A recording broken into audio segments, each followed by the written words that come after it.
Yo, what is up, YouTube? It is Legend. Welcome back to another Black Ops 6 Season 3 Reloaded Update 172 patch notes video here on the channel. Make sure to leave a like, comment, and make sure you subscribe if you're new to the channel. So this update is going live tonight because Season 3 Reloaded comes out on May 1st. And Call of Duty Updates made a tweet talking about the patch notes being released. So we're going to be talking about Black Ops 6 patch notes on what they've done for multiplayer. And let's go ahead and get right into it. So for movement, they addressed an issue where slider prone was not properly working with the hybrid and tap slide settings, and that has been fixed for multiplayer and zombies. And we also have our buffs and nerfs. It seems to me that Black Ops 6 weapons for Season 3 Reloaded, the Kilo, the CR56 AMAX, and SWAT all called a nerf. And for multiplayer with maps, modes, perks, and wildcards and equipment and score streaks, ranks and prestige camos and mastery badges, along with challenges and medals, have received bug fixes that you guys are looking at right here. Not too important, but just some fixes for those. For UI, they have party size warnings. They added a warning icon and information for party sizes that are incompatible with a playlist. For rank play rejoin, players will be able to rejoin Black Ops 6 rank play matches if they disconnect after the match has started. Players will have 5 minutes to rejoin, and teammates will receive a reduced SR loss if a matchmade teammate rejoins, but they lose the match. Rank play combat record has been added, and also they address an issue where players could unintentionally live ping enemies in rank play, and they also added various stability fixes. Let's talk about Black Ops 6 Zombies. What have they done in this game mode? I have some good news and I have some bad news.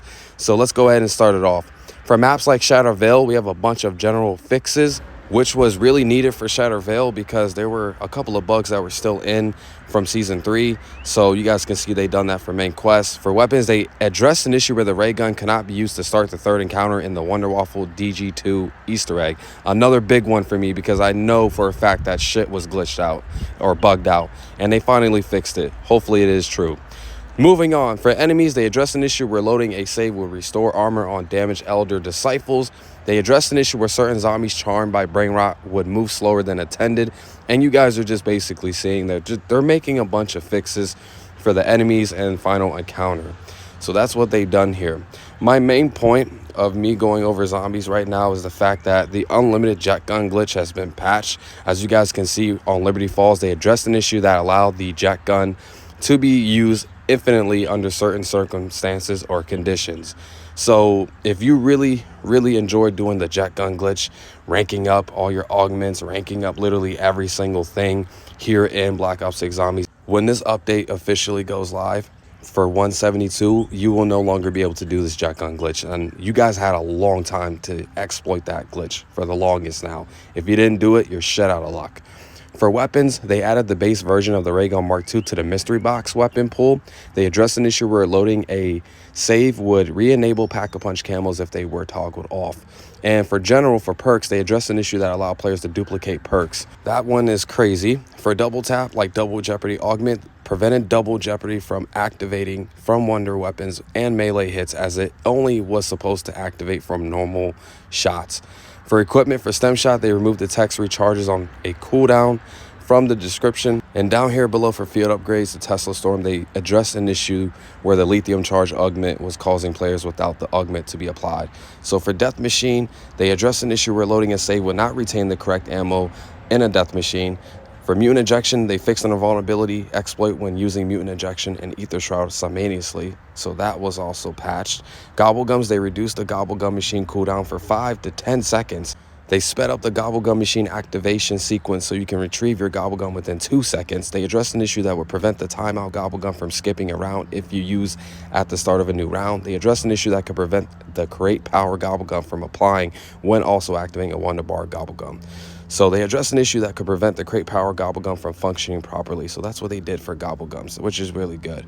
So for loot and UI and graphics, they made some changes here and there, not really too important. For audio, for Shadow Vale, they made some improvements. And we have stability, which they addressed various stability issues. God damn, bro.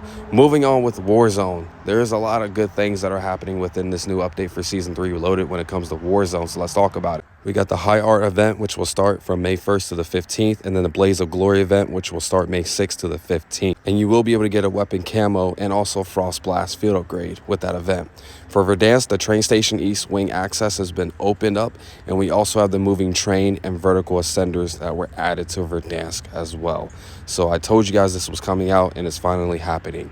The High Trip Resurgence game mode that I was talking about in my download video, that is also happening as well. I'm not sure if it's going to be on Rebirth Island, but it does say Verdansk here, so hopefully it's on that map as well. But we also have Massive Resurgence coming as a limited time mode as well for Verdansk.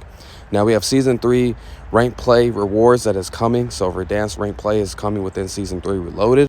They're increasing the player count to 150. We have new SR values and restriction adjustments. So they're banning the bandolier and the ammo satchel, so you won't be able to use it when you're playing this new game mode. All right, for loot and economy, they updated ground loot weapons. Ground loot weapons have been revised to better align with each weapon's core role by removing incompatible or underperforming attachments. Thank God. We also have high value loot zones. Each season, 3 POIs across the map: train station, superstore, military base, prime locations for early hot drops. So movement, speed while plating, it has finally been standardized. Whether using the normal animation or the one-handed animation granted by Quick Fix, your movement speed will now align with the weapon you had equipped when you began plating. So they fixed this. Thank you, Raven Software. Thank you. Moving on with our lethals, the drill charge also caught a buff. The C4 caught a buff. The spring mine was reduced. Seems like blast trap caught a nerf. Stem shot, the speed increase was reduced, so they nerfed the stem shots. Experimental gas no longer deals tick damage. So I'm a little iffy on those right there, but the sentry gun caught a buff. The effective range increased from 50M to 100M. That also done that. Bunker buster also caught a little bit of a nerf. They removed the damage from gas, and UAV got a little bug fixed down there below. For adjustments like low profile for our perks, the crouch movement speed was increased from 20 to 30%. Bomb squad damage reduction increased from 20 to 30%. Survivor health regeneration delay increased from 3 to 4 seconds. Reactive armor regeneration speed increased by 50%. So that's what they done for our perks. And here we have our buffs and nerfs. So the AK-74 caught a nerf and the HDR caught a nerf. I know a lot of you guys out there that use the HDR are hella pissed off with this. I'm pretty sure you are.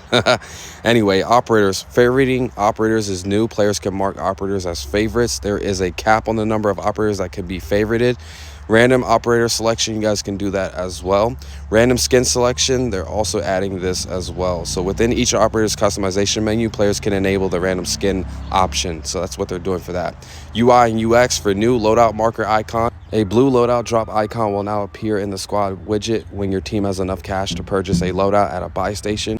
Damage closes buy station menu setting. Players can now toggle whether the buy station menu automatically closes upon taking damage. This setting is off by default, so now you can enable that if you want to. For kill feed duration, if you get kills, you guys can toggle how long you want that to be up on your screen. For adjustments, adjustment filter for Modern Warfare weapons. Improved attachment filtering system has been added for Modern Warfare weapons. This enhancement introduces category-specific filters to streamline the attachment selection process. And we have death race widget, quality of life changes that you guys can see here below. And moving on, they also talk about nearby grenade notification, damage overlay, opacity, double kill streak overwrite notification, and death skull icon improvements. So they're just giving us quality of life updates and fixes here.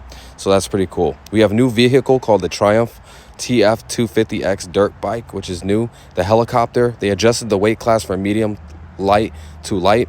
This adjusts how explosives and launchers interact with the heli.